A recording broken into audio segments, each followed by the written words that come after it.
happy Thursday. And of course, welcome to our Hope Talk again. We're doing this session. We're inviting recently passed the mga next gen NCLEX na students natin. Of course, now we have, of course, one of our guests. I'm also really looking forward to have this conversation with her. She is one of the other scholars sa Manihot Carousel, no? And of course, no, she's a student of IPAS. And of course, no, we are glad to have today si Miss Naida Sabino. Hello, Ma'am Naida. How are you, Miss Naida? Kamusta? Kamusta na yung pinaka-bagong passer in town? I'm good. I'm happy and excited to be here kasi most of the student alam ko is excited na maka-Hope Talk po. Kasi to share yung mga experiences kasi bawat isa may kanya-kanyang mga experience na gustong i-share to inspire other students. Yun po. So excited po. It's nice to you know. You have a varied stories to tell, kumbaga. And of course, one of the goal of these sessions really is to provide naman yung mga insights, no, from someone Yes. like you na nakapasa na, yung mga anything that you can share and definitely mga best practices that somehow, no, yung mga future NCLEX passers naman natin can emulate, kumbaga, and Yes. be inspired as well. Ayan, so Miss Naida, I mean, if there's anything that you can share personally and professionally to our audience. Actually, overflowing, no? Hindi ko alam kung saan ako magsisimula, no? Parang talagang overflowing po yung tuwa, yung saya. Kasi alam ko, NCLEX ay isa sa pinaka-aasam talaga ng bawat nurse na maipasa. Kasi hindi po siya ganun kadali. Hindi siya katulad ng local board. No po, although mahirap po ang local board, pero iba po kasi pagka NCLEX, ibang lugar, ibang klaseng pag-aaral po yung kailangan gawin. At isa pa, lalo na po kung hindi naman full-time student na, tapos ang tagal nang napakante, no po, kasi as I can share, 2007 po ako gumraduate as a nurse. And hindi ko po siya na-practice ever since.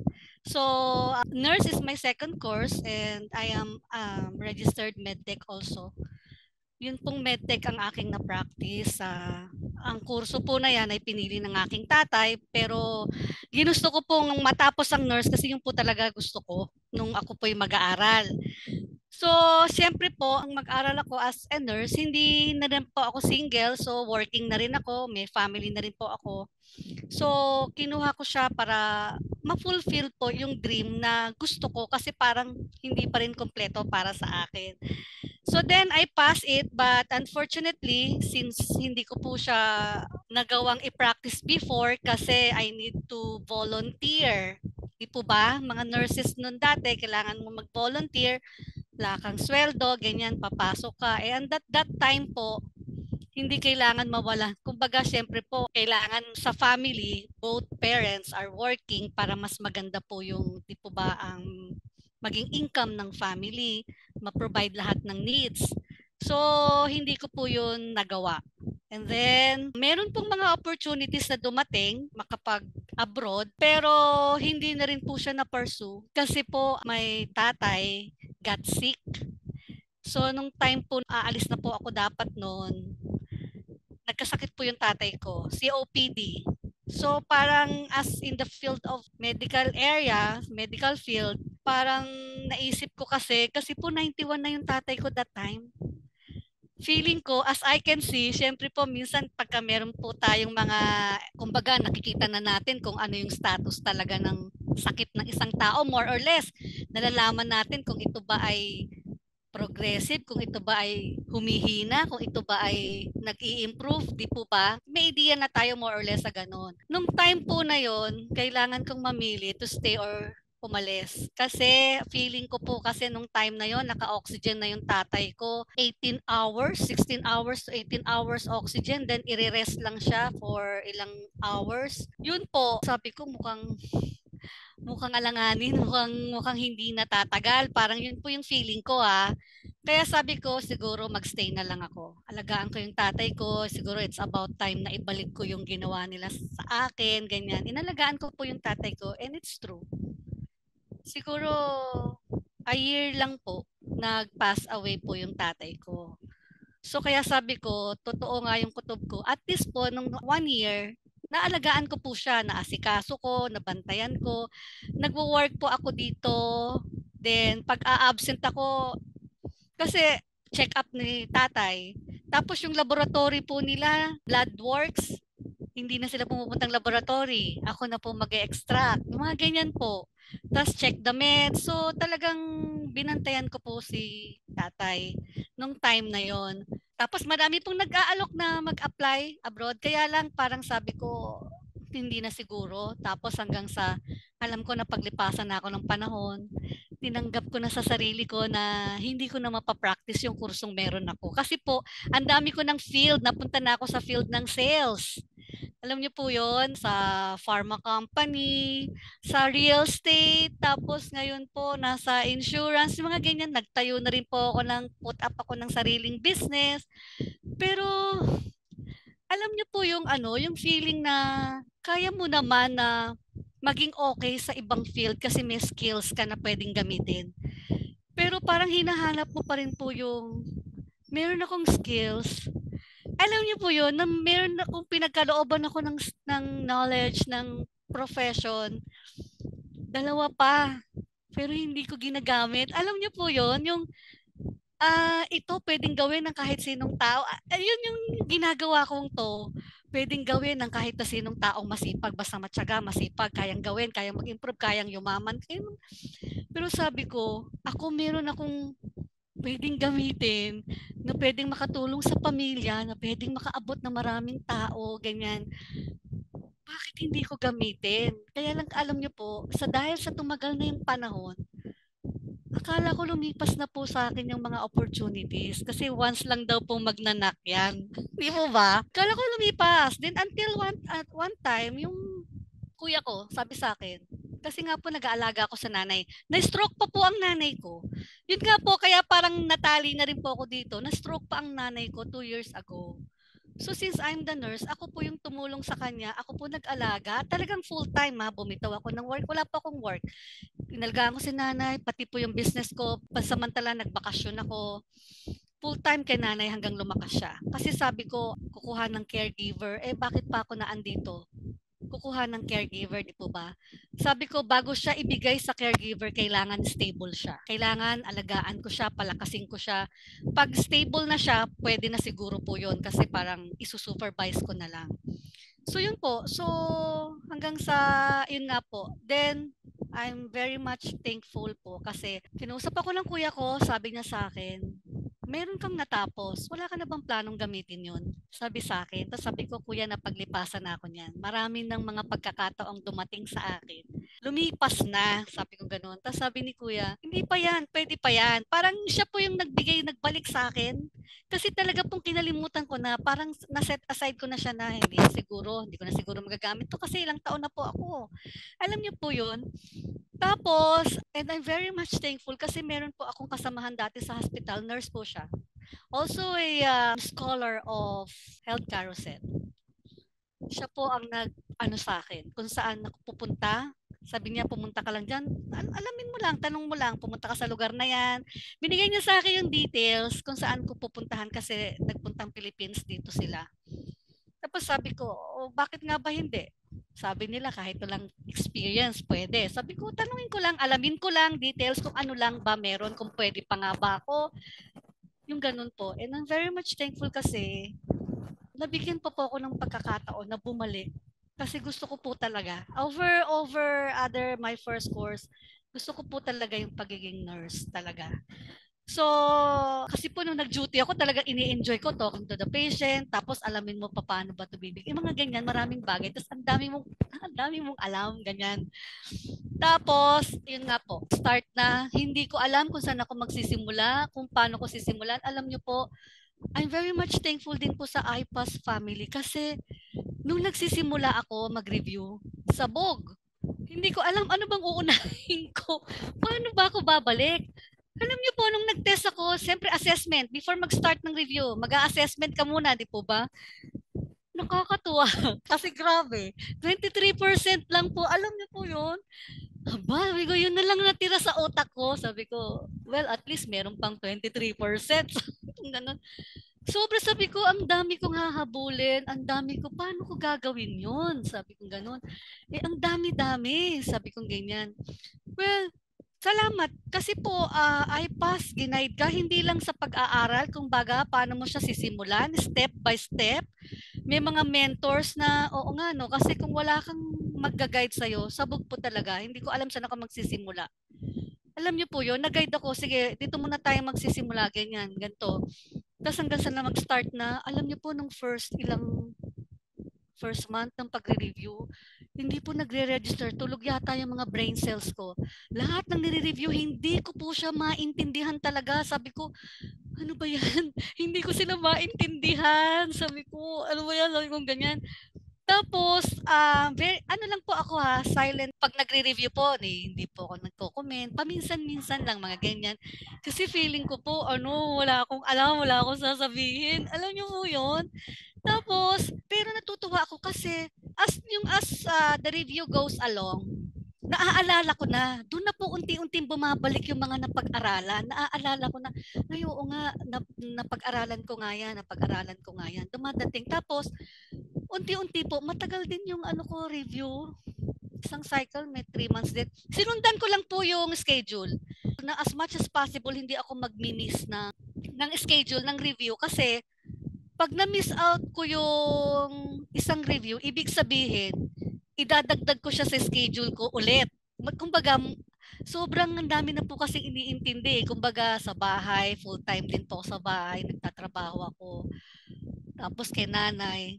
Tapos kailangan ko pang 4 hours po, di po ba yung pagka sa recorded? Ko alam, magdadagdag ako ng 4 hours sa review ko.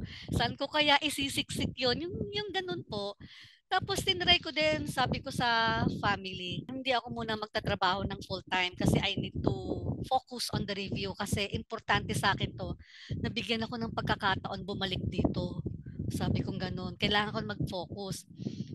But still po, hindi rin po kinaya kasi ng finances. Kailangan ko talagang mag-work. So, may nag-offer po ng full-time job. The compensation is really needed by the family. So, kailangan ko talagang gawin na mag-full-time. Mag-full-time work. So, mas lalong naging mahirap po sa akin yun. Kasi bagong may mga trainings. Kasi alam nyo po, schedule ko. Nag-usap kami. Si Sir Emil po yung aking coach po no na talagang nagtuturo din sa akin po kung ano yung mga step by step. Tapos siya po nag-schedule o sige siguro by September kaya na, sabi ganoon. Sabi ko opo by September. Kaya lang po nung malapit na yung September, doon po ako tumanggap ng full-time job kasi hindi na po kinakaya ni husband yung expenses po ng bahay. The expenses namin dito sa bahay. So sabi ko kailangan mag full-time job na ako. Yun po, kinaya ko naman siya kaya lang dumating po ako sa point na sobrang drained. Drained na po. Minsan yung review, hindi na po talaga pumapasok sa utak ko. At saka I make it a point na by 8 o'clock p.m. nakaluto na po ako. Nakaluto na ako ng dinner. Wala nang mangi-istorbo sa akin. Yung naka-ready na yung coffee ko. Alam niyo po, yung ganyan, diretso na hanggang 12. When I finish the review, 12 o'clock, ipiprepare ko naman po yung breakfast tomorrow. I usually sleep at 2 a.m. 2 a.m. Then I will wake up. Naka-ready na po yung breakfast. Kasi imbis na 12, 1 o'clock matutulog ako. Gigising ako ng 5 a.m. kung hindi ko po siya mapiprepare kasi may papasok po ako mga anak in the morning.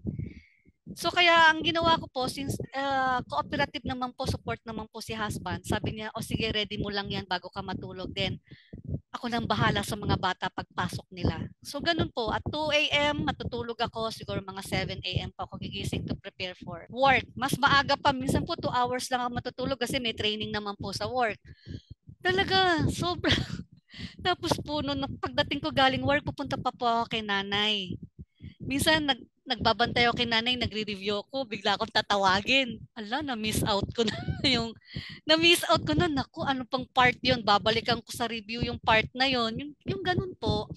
Then, nag-pray po ako. Sabi ko, Lord, bahala ka na Lord kung ano talaga, whatever your will. Pero sabi ko, alam po yan ng mga coach, si Ma'am Jackie, si Sir Gino, si Ma'am Jessie, sila po yung mga nag-follow up sa akin na kahit gabi po, nag-check sila sa akin from time to time, kamusta ka? So, napaka-importante po noon sa mga students kasi dumadating po talaga yung time na madidrain ka at napaka-importante po ng taong makakausap. Kakausapin na nakakaintindi sa sitwasyon mo.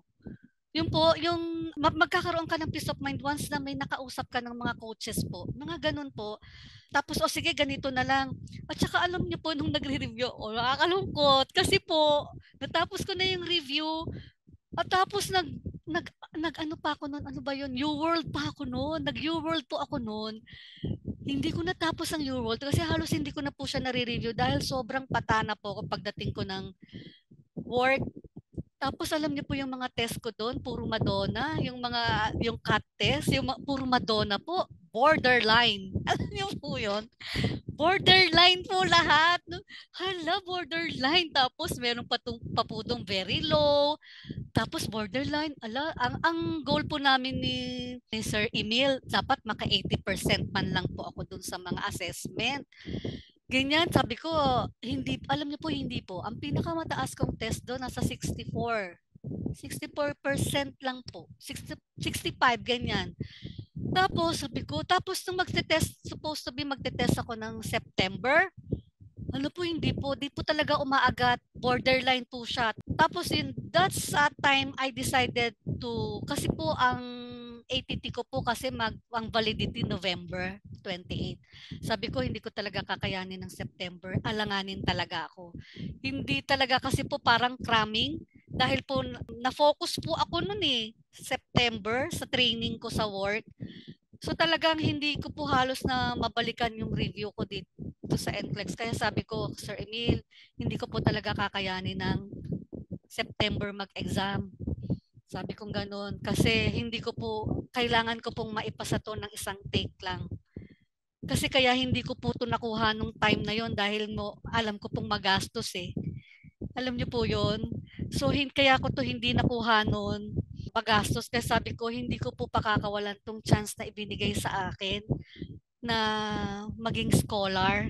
Kaya kailangan ang tanging magiging ano ko na lang dito is paglaanan talaga, bigyan ng effort, more effort, ipasa. Total may mga taong tumutulong. Wala po talaga, kumbaga, andyan po silang mga tutulong, pero yung perseverance po talaga, yung kagustuhan po natin, nasa atin po yun. So napatunayan ko po yan. Then, iyan na po. Hindi sabi ni Sir Emil, sige, mag-ano tayo kung alanganin ka talaga kasi kahit din po siya Sabi niya, oo nga, alanganin talaga kasi yung score mo nakikita ko Sabi niya, o sige, total may time pa naman kasi hanggang November 28 pa naman yung ano mo, validity nung ATT mo, sagad na natin. Kaya sinagad ko po. So, I rescheduled at November 25. Talagang talagang nagpalugit po 3 araw no po. November 25 po. Sabi ko siguro by then ready na ako kasi hindi na masyado. So yun po, binalik ko po yung review po ako, uma-attend pa rin po ako ng na-attendan ko pa yung 10th cycle na review po. Yan, tapos bumabalik po ako. Then nag-focus po ako sa roadmap kasi po hindi ko na po kayang manood ng 4 na oras sa recorded. Hindi ko na po siya kayang panoorin na kumbaga makikinig ka doon sa lecture. So nag-focus po ako sa roadmap. So binasa ko po yun. So yun na po yung binabasa ko. Then alam niyo po, yung meron po akong nagamit na 3 notebook sa roadmap. Tinitake down notes ko po yun. At saka kapag ka po yung dun sa ating trending topics, I took down notes po. Kasi binabalikan ko po yun. Tsaka sa tingin ko po pagka there are some question na confused sa akin, so nabubuklat ko po siya, mas mabilis kong nahahanap. Hindi na andito yung sa notebook. Tsaka alam niyo po, nung nagre-review tayo, piniprint out ko yung modules. Nakaubos nga po ako ng 1 rim. Modules and tsaka, hindi naman po, may natira naman pong konting paper. Kasi pati po yung mga questionnaire, piniprint out ko po yun.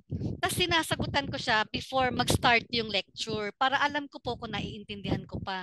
Kung naiintindihan ko pa yung mga tanong. Kahit nga po doon, hindi ako pumapasa. Alam niyo po yun? Kahit nga po sa kalahati lang, hanggang kalahati lang po score ko. Sa midterms, finals, konti lang po talaga yung inaangat ng score ko. Hindi po talaga very Kaya sabi ko, Lord, kung titingnan ko to by myself, I cannot do this alone. Sabi ko ganun kay Lord. Tapos, alam niyo po, pero po, a week before my exam, nagpaalam po ako sa boss ko. Sabi ko, boss, alam niyo naman po, nung kinuha niyo ako sa work na to, ay nagre-review ako. Sabi kong ganun. So give me this week. Pwede po ba wala mo nang istorbo po sa akin? Sabi kong ganun. Give me this week, sir, na mag-focus ako sa review ko kasi hindi ko po pwedeng palampasin to. Hindi po pwede po na hindi ko bigyan ng time to. Isang linggo po, dagdag lang po ako ng oras sa pag-aaral. So, siyempre, since hindi naman ako masyadong inistorbo ng boss, hindi naman niya ako tinetext, hindi po talaga. Kaya napinagbigyan niya ako. Alam niyo po, I'm happy kasi siguro nung time na mga 5 days nagre-review ako. Tapos, lagi po ako ano po, kasi nag-expire po yung UWorld ko eh. Kumuha pa po ako ng Archer. Nag-archer pa po ako kasi sabi ko mahaba pa yung oras ko. So kailangan ko meron talagang practice, continuous dapat ng practice. Nag-archer pa po ako. And salamat din po ako sa mga nag-sponsor sa akin sa makakuha po ng mga ganun. Meron pa akong kapatid na tumutulong sa akin pagdating po sa ganyan. So nag-archer pa po ako. Then doon po siguro mga simula po noon mula ng 5th week nakikita ko po yung improvement sa scores ko. 2 days before my exam, andun na po yung mga scores ko na high, very high na po. 2 days before my exam, isipin niyo po yun. Sabi ko, siguro po kasi hindi ganun ka bigay yung time. Kaya siguro, nung mga una kong review, hindi masyadong nagpipick up yung scores kasi kulang yung time na ibinibigay.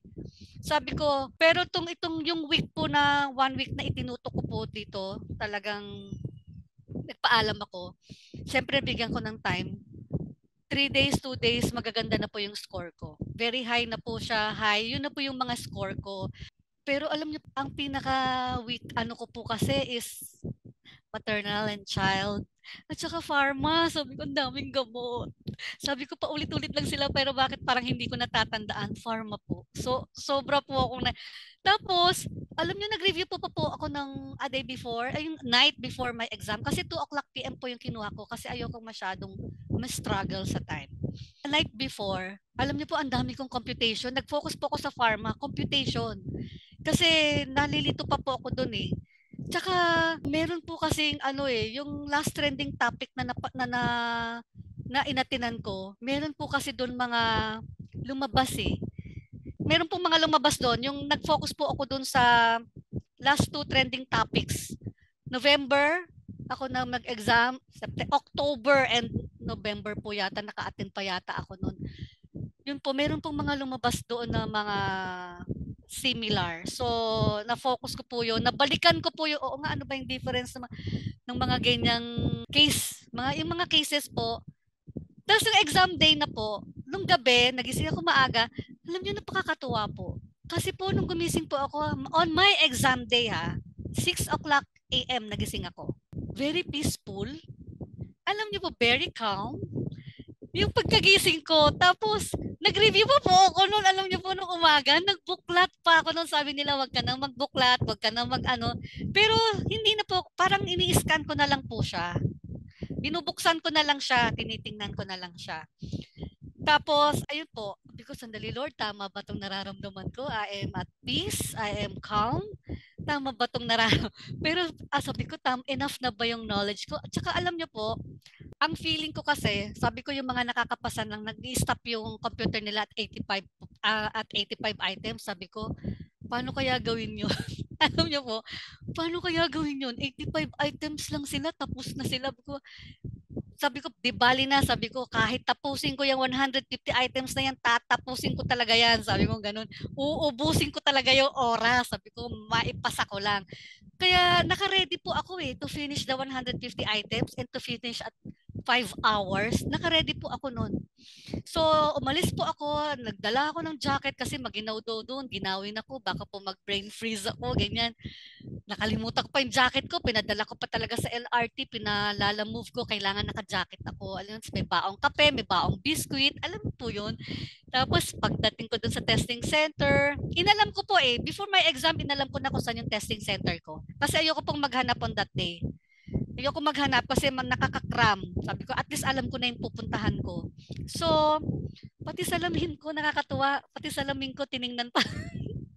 Parang in-examine. ano ba 'to, parang Mission Impossible ba 'to? Parang nakakatuwa, sabi ko pati pala salamin iche-check nila.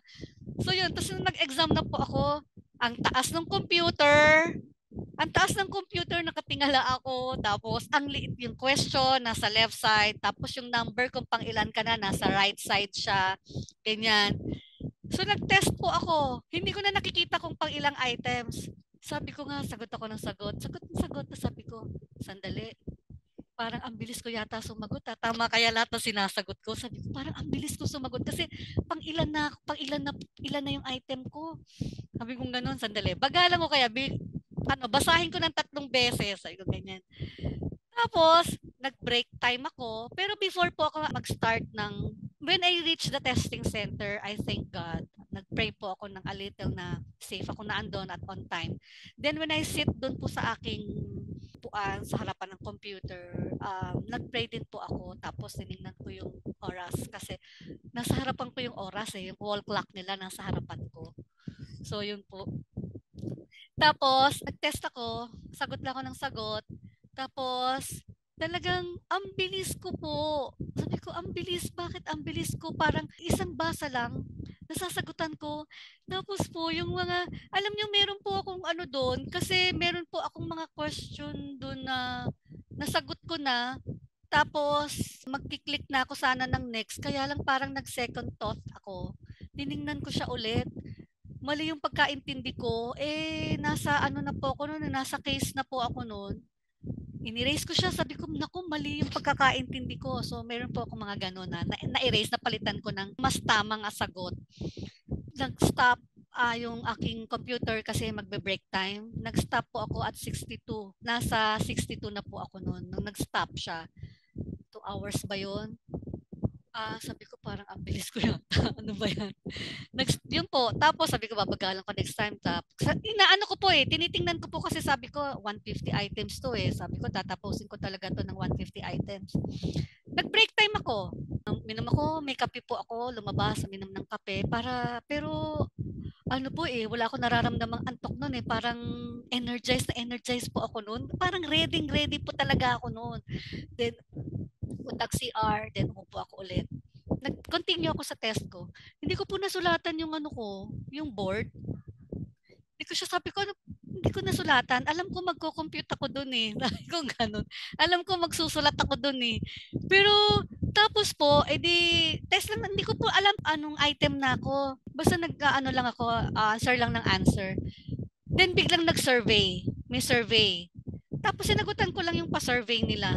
Tapos biglang wala na.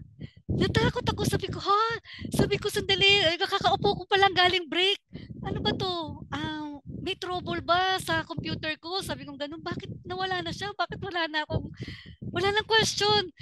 I raised my hand, then may lumapit po na proctor. Sabi ko, ma'am, may problema po yata yung computer ko. Bakit wala na pong tanong? Sabi ko, ganun. Tapos sabi niya, tapos ka na Sabi niya sa akin, sabi ko, ganun, tapos na po ba ako? Wala pa yata ako 85 items. Bakit po natawa yung gano'n? Sabi ko, ano ba yan? Mali ba lahat ang sagot ko? Sabi ko gano'n. Tapos po, mali yata lahat ng sagot ko. Parang ganun po. Ano ba yan? Sabi ko ganyan. Tapos chinek ng proctor. Sabi niya, tapos ka na. You're done at 85 items. Sabi niya. Nagulat po ako. I'm very much shocked. Sabi ko, natapos ako ng 85. I made it.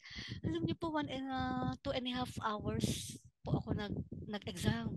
Sabi niya, ang bilis mo. Sabi niya ganun. Kasi meron pa po ako mga kasabay Yung pong the same time ko, nandun pa sila. Parang ako po, sa mga kasabay ko, ako po yung huling pumasok. Tapos ako din yung nauna sa kanilang lumabas. Tapos sabi ng proctor, tapos ka na, ang bilis mo. Sabi ko, nga po is it a good or a bad? Sabi ko, parang ganun. Sabi niya, hindi natin alam ma'am. Pero sa tingin ko good yan. Sabi ng ganyan. Magantay ka na lang ng result mo.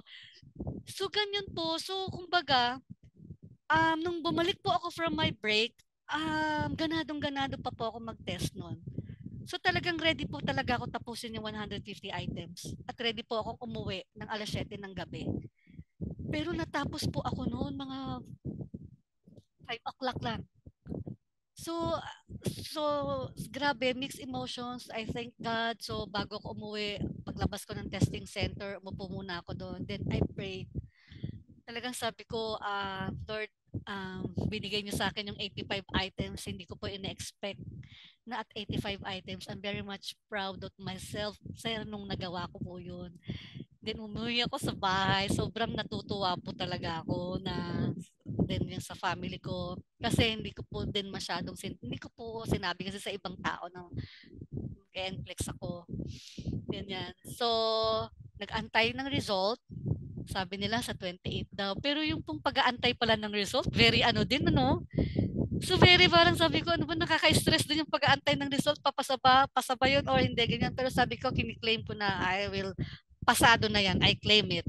Then, tumawag po sa akin on the 28 ng November, si Sir Vince.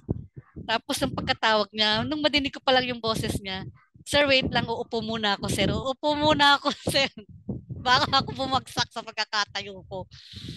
Tapos yun po, alam niyo naiyak ako. So, napicturean nga po ako nung ano kasi talagang nung sinabi niya, congratulations, you passed the NCLEX, ganyan-ganyan. Talaga sir, sabi ko gano'n, nakakatuwa. So, sobrang parang lumulutang. Alam niyo po, maka isang linggo po yata ako lumulutang sa alapaap. Hanggang ngayon po, hindi ko maano yung experience po na yun. I'm very much thankful po sa lahat talaga po ng tumulong. Naku, hindi po sa kanila nabigyan ako ng chance mabalik ako sa gusto ko pong gawin sa buhay. Kumbaga, ito po talaga.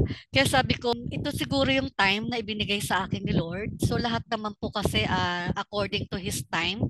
Siguro yung mga time, but hindi ko naman po na-regret yung mga time na hindi ko, nakalimutan ko po siya. Kasi naging productive din naman po ako sa mga iba kong mga bagay na ginawa. At the same time ay nabigyan ko rin po ng time yung aking mga magulang na maalagaan man lang po ba sa mga binigay rin po nila sa amin. So, yun po. Ngayon po, USRN na po ako. So, isang achievement na naman po as a nurse yung nakuha ko po ngayon na yun po dahil po sa Health Carousel, sa IPAS, sa mga mentor, sa mga lecturers, ang bawat isang lecturer po, may kanya-kanya talagang silang mga porte na talagang ituturo sa estudyante.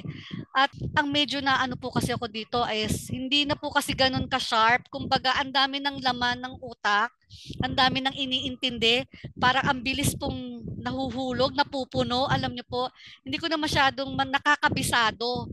Kaya sabi ko talaga, buti na lang, kailangan mong intindihin na lang ang bawat concept. Intindihin sila kasi hindi naman lumalabas pare-pareho ang questions, walang pare-pareho. Importante, alam mo kung ano yung nangyayari. Importante, alam mo kung ano yung tinatanong. Tapos, delegation. Tapos, ang dami. Walang computation. Nani-review ko pa a night before. Ano ba? Wala po kahit isa. Sabi ko, malinis yung aking sulatan. Yung aking slate, malinis. So, hindi ko nasulatan po siya. And siguro, yung po talaga yung wala. Pero, yung mga cases po na binigay, sure po ako doon. Kasi lahat po yun, just understanding all the concept, andun po yun lahat. So, tama nga yung tama po talaga lahat. Sundin lang lahat ng mga itinuturo ng lecturers, ng mga coaches kung paano ka i-guide. At saka disiplina sa sarili. Kasi kahit anong sabihin nila, wala tayong disiplina, hindi natin sila iniintindi, wala rin pong mangyayari. Kasi talagang alam nila ano ang nangyayari Alam nila, baka nga po yung mga ibang mga baka nakukulitan na sa akin, makulit po kasi ako. Ano ba yun? Sir, ganun pa rin ang score ko, sabi ko. Pero, hindi po talaga dapat tingnan yung mga score. Huwag tayong masyadong, although importante yun, huwag tayong masyadong madaling ma-depress kung ano yung mga scores natin. Gawin natin silang parang baseline, continue parang sige ganitong score ko. Next time, kailangan ko pang magbasa kasi ganito pa lang naaabot ng knowledge ko. Kasi nakuha ko po yan Kaya sabi ko siguro kung ng mga unang araw, na ibigay ko yung time na ibinigay ko ng isang linggo, mas mabilis. Alam niyo po yan? Kasi yung isang linggong ibinigay kong time, doon po ako nag-pick up ng mga scores So sobrang natutuwa po ako doon. Sabi ko, pwede na. Okay na to. At ang isa pa, kalmado. Kasi alam mong handa ka. Alam niyo po yun. Handa ka, then andyan naman si Lord na mag-guide. But still, nasa atin po kasi, di ba? Nasa Diyos ang awa, nasa tao ang gawa. Ayun po yung lahat. And kung ano po yung pinakinalalagyan natin, alam ko po maraming katulad ko na working mom, full-time mom, busy, duty dito, duty doon, late na natutulog, talagang isinisingit yung pagre-review.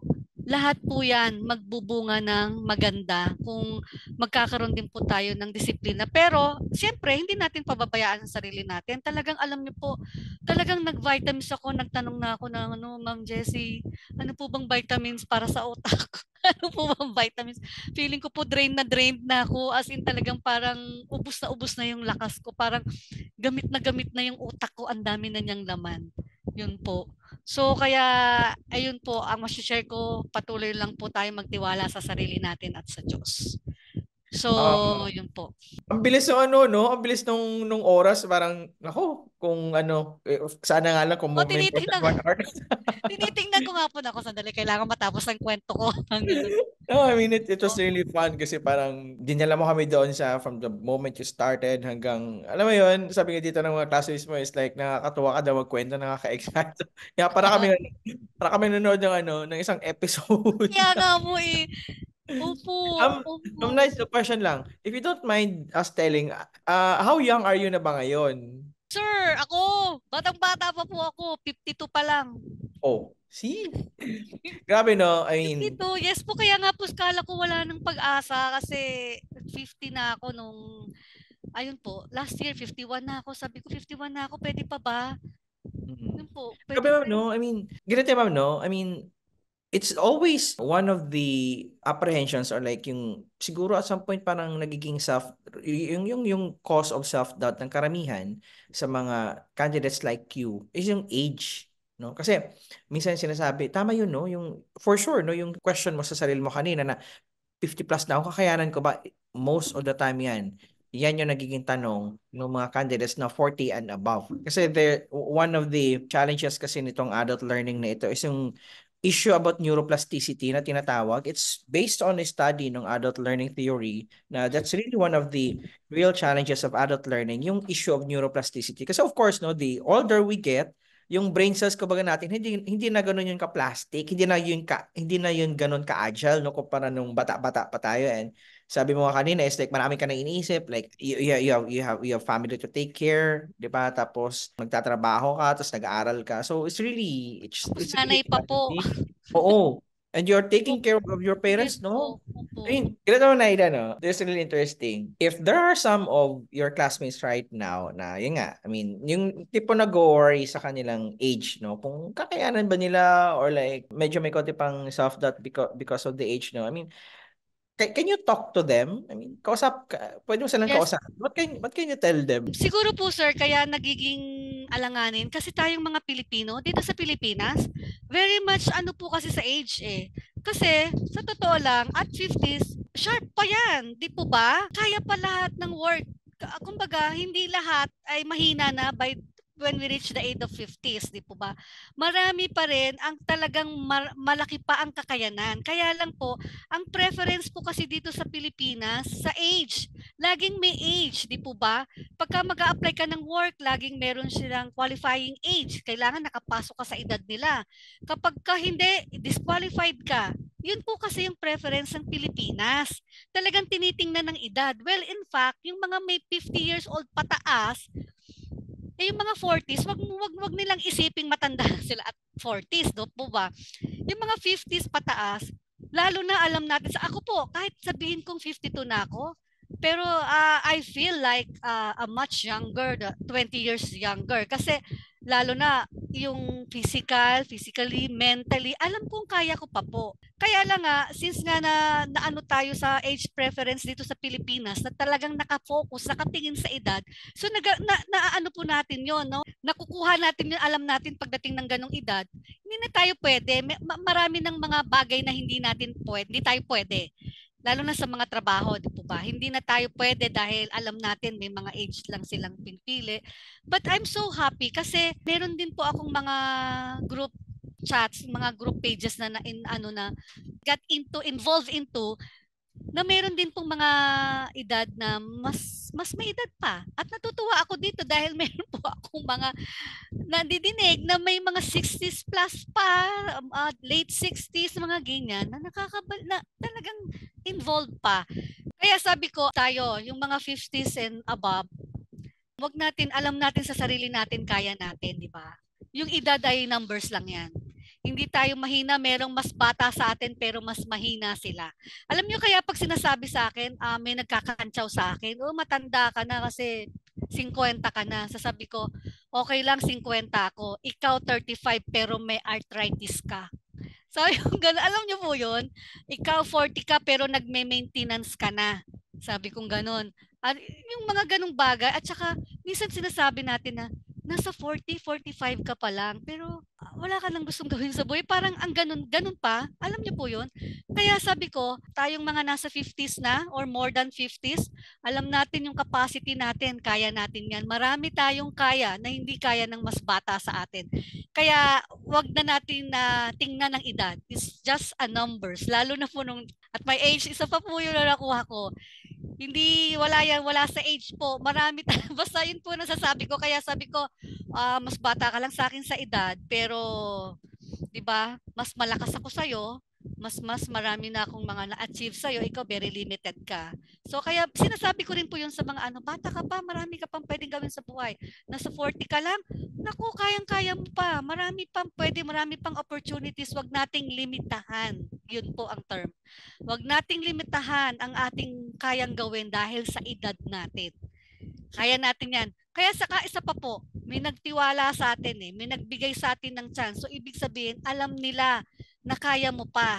'Di ba? Bakit hindi natin i-grab, subukan at i-take natin yung opportunity na yon na ibinigay pa sa atin. Dahil 'di ba, kung tayo mag-iisip noon, wala na dead end na. Kasi dumating pa ako sa point, wala na, dead end na to. Andito na ako sa edad na to, matatapos sa siguro ko sa edad na to, gustuhin ko na lang kung ano yung meron. Pero hindi pala, meron pa palang nakaabang. So alam niyo po, meron maraming surprises sa atin si Lord, basta ihihingi natin sa kanila. Kasi nung time po na nagbago po yung prayer ko, Lord, whatever your will. Kasi meron pa akong gusto kong gamitin, Lord. Alam niyo, it's a matter of a week, dumating po ang opportunity. Kaya yun po. Sir, ang dami kong sagot sa isang tanong lang. Daming well, I mean, we have a lot of takeaways from Nigel. I'm really happy to hear those words no, kasi you are here, no, you are a living proof really, no, Yes. na age is just a number. And tama yung actually man, no, tama yung point mo na yun, no, yung tipong dito kasi sa Pilipinas, o nga naman na we are very conscious with age. I don't know why na parang Yes po. yung na somehow is yung abilities mo and capacities mo is somehow intertwined doon sa age mo na tipong okay, matanda ka na, parang possibly hindi mo na ito kaya, or like halimbawa bata ka pa, kaya mo na to. So minsan kasi yung expectations na ingrained doon sa age, no, is Opo. minsan nagiging hindrance nga doon sa sa self-perception mo of how you can do things, no. But yun nga, wala sabi mo nga, siguro dala yan na pagka-Pilipino natin. But then again, no, we are really happy to have these conversations with someone like you na nag-triumph over that over that bias, kumbaga, over Yes it. po. Ayan, Ma'am Laida. And so, nakakatuwa, Ang daming classes so dito for sure na na-inspire dito sa sa kinikwento mo. So, tama yun, no? And sabi mo nga is like, there's somebody or there's someone who trusted you. So, that means talaga, dapat yun yung gawing yun pang kumbaga hugutin mo yun as a validation of your capacity din really Yes po. to manage this ganitong class activity, kasi oo nga naman, hindi ka kukunin na scholar ni Carousel or any other person like yung kuya mo, no? Hindi niya sasabihin yun Encourage if, siya. mm, hindi niya sasabihin yun if he thinks siguro na hindi mo kaya, di ba? So, Naida, no? Nakakatawa, no? So, ma'am, with someone like you, no, na working, tapos ang dami mong ginagawa sa buhay, tapos sabi mo kanina is like, yung tulog mo 5 oras, ang dami mong minamanage at home, Yes po. nag-alaga ka sa parents mo, nagtatrabaho ka, tapos, yun nga, basta busy ka sa buhay, no? How did the review program help you naman doon sa journey ng iyong NCLEX? Paano nakatulong yung IPAS review doon? Kasi po, very systematic. Tapos very supportive. Kasi po, aside kung magre-review ka lang, a-attend ka lang, tapos walang nagsusupport sa'yo, walang kumakausap sa'yo, walang nag-guide sa'yo ng mga mentors, mahirap pa rin po Kasi katulad niyan, katulad ng sinabi ko, lalo na yung mga nagbabalik. Nagbabalik. Alam niyo po yung matagal na himbing. Alam niyo po yun sa pinag-aralan. Yung parang na-impact na lang on the back of your mind na parang andun na lang siya, stock up. Kaya alam niyo po, nung bumalik ako, parang yung nakatagong brain cells doon ng mga knowledge ng about mga concept, nakatago dyan. Parang bigla silang feeling ko po bigla silang na bulabog. Parang ganyan. Kaya, yun, meron kasing mga coaches, mga mentors. Sige, anong gagawin natin? Paano natin gagawin na inayos nila yung schedule po? Tinulungan nila akong ayusin yung schedule. Maging systematic siya.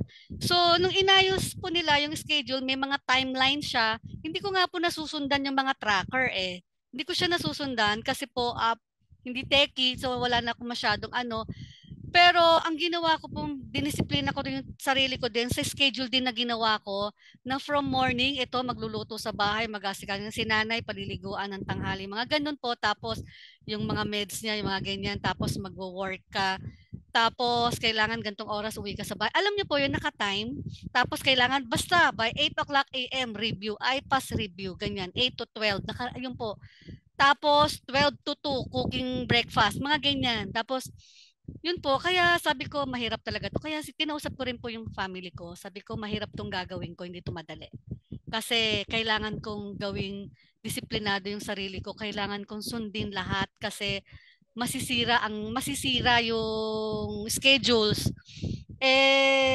Pag nasira po yon, baka hindi ko makuha yung gusto kong goal. Di po ba? Kaya minsan nakakainit din po ng ulo dahil yung madami ka nang iniintindi. Pero since po yon, dahil may schedule, tapos may ng mga subject, may schedule ng subject, talagang piniprint out ko yon, ready ko po na bumili talaga ako isang rim. Kailangan bago i-print out ko. Minsan, i-send ko lang kay husband yung ipiprint out, paki-print out mo na yan, sabi ko ganyan. Kasi para naka-ready na pagdating ko at 8 p.m. ko baga, hindi ko na siya ipiprint out, ganyan. Iniiwan ko na sa kanya, ito na yung mga ipiprint out mo kasi sunod-sunod. Naka-ano po yun naka-document. So, pinicturean ko talaga sang ganyan. Tapos naka-clip, tapos yung mga questionnaire. Yun po. Tapos, ang gagaling ng mga lecturer talaga eh. It's so easy to understand lahat ng mga lectures. Kailangan mo, minsan alam niyo po, may mga times nga na natulog ako, nagising ako, tapos na. Ay, alam niyo po, abang natulog na pala ako, nag-aaral pala. Alam mo, may mga ganong moment. Ay, meron pala ako review, may mga ganong moment. Tapos titingnan ko po yung time, basta yung time po, tapos pag binalikan ko yung time po na na-miss out ko, babalikan ko yon. Tapos yung mga hindi ko na po nababalikan, sa roadmap ako tama talaga lahat ng sinasabi. Sundin talaga natin sila lahat kung talagang gusto nating maipasa to. Talagang disiplina sa sarili. At saka yung mga mentors, napaka-importante. Alam po ng mga mentors ko yan, ng mga coaches ko kasi every time chinecheck nila ako, ma'am, sir, thank you sir for checking out kasi talagang nadidrain na ako. Yung mga ganun, napakalaking ginhawa po yung na-check nila. Yung mga scholars kasi may mga pinagdadaanan po yung mga iba. Yun po. At saka kung ano yung sinabi, meron pa nga akong La Charity na upload pero hindi ko na rin siya masyadong natapos. May nabasa po akong mga ilan. Pero nag-focus po talaga ako sa lectures ng IPAS at saka sa roadmap kasi ayoko na pong malito. Ayoko nang malito kung masyado pa ako maraming babasahin kasi hindi na ganun karami yung oras ko. Well, kung marami kang oras, makakadagdag po yun. At saka wala po akong mga naka-post sa wall. Sabi ko, wala akong mga nakapost sa wall. Sabi ko, gano'n. Sila may mga nakapost daw kasi wala na rin po akong time i-post. Basta nasa notebook lang po yung mga binabalikan ko. So, yun po, sir. Ma'am, no, quick question dito ni Franklin. Sabi niya, how many months ka daw nag-prepare for your exam? Sa mga 8 months po ako nag-review. Preview, pero po, yung time po na yon, sinusundan ko lang po yung mga schedule ng IPAS, binibigay ng IPAS. Tapos, nag-focus din po ako dun sa mga trending topics kasi napaka-effective po nun, mga trending topics. Yun po. Ayun, 8 months po. Pero kung gagawin nyo yung 1 week na review ko, mas mabilis lang. Kasi po nagdagdag ako ng oras doon eh. Kasi yung pong aking review ng mga 3 to 4 hours lang po yun eh. Yun po yung ano. So, nung last week ko po kasi talagang focus po talaga ako kasi dahil po nag-leave ako sa work, binigay ko po sa pagre-review yung time ko. So, mas doon po ako talaga nag-pick up. Yun, yun po. Alam niyo po, yun nga po eh. Kaya nakakatuwa yung last 3 days na lang po before my exam. Doon pa lang po ako talaga nakakuha ng scores na ano eh, na gusto ko eh. Baka ano yun, ma'am, no? It was a sign, no? Siguro kung bakit kasi, titinan mo, like sabi mo, historically, nasa borderline palagi yung Opo, Madonna nga. Sabi ko, Madonna na naman. oh. Madonna. But, yung nga, sa'yo, sa like, 3 days before your test, is doon lumitaw yung, ano, yung good scores mo. So, probably, siguro, baka sign yun, no? Yun. So, tama yun, no? I mean, for those of you, no, na medyo maraming ginagawa sa buhay, don't rush, no? So, yung pagre-review ninyo. Kasi, if you're going to go back doon sa, ano, common timeline ng mga classmates ninyo na pumasa na, hindi, bibihira lang tayo nakakarinig ng mga nagre-review ng less than 6 months. It's always 6 months average or more. Lalo pag mga, yun nga, parents kayo, nag-work and review at the same time. So, take your time, no? Give yourself enough time to prepare. Huwag nyo madaliin. Kasi, minsan, no, sa sobrang kakamadali natin, mas lalo tayong napapatagal. Di ba? Kasi pag minadali nyo yan, and sige lang kayo ng sige kakatik ng exam without really proper preparation, eh baka umulit tayo sa mas lalo kayo mapapatagal niyan. Yun nga po, sabi ko, naku, pagka hindi ko to nakuha ng isang take, naku, matatagalan na naman. Mag-uulit na naman ako ng proseso, yung nang balikan, sabi ko gano'n. Pero in some, on the back of my mind, naisip ko, if ever nga na hindi ko makuha yon, hindi ko patatagalin, magre-retake ako agad. Yun yung naisip ko, magre-retake ako agad if ever na hindi ko to makuha. Pero nung pong mag-exam na ako, kakayanin ko na to. Sa tingin ko, kaya ko na to. One take lang to. Pero hindi ko po in-expect na at 85 items mag-stop yung computer ko. Kasi ganado pa po ako noon. Parang nag-iinit pa lang po ako nung time. Alam niyo po yun? Kaya sabi ko, akin talaga to, ganun pala yun.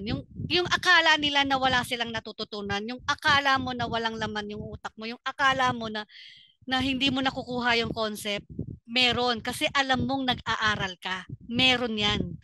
Alam niyo po yun, yung akala mong hindi mo natatandaan mo yan.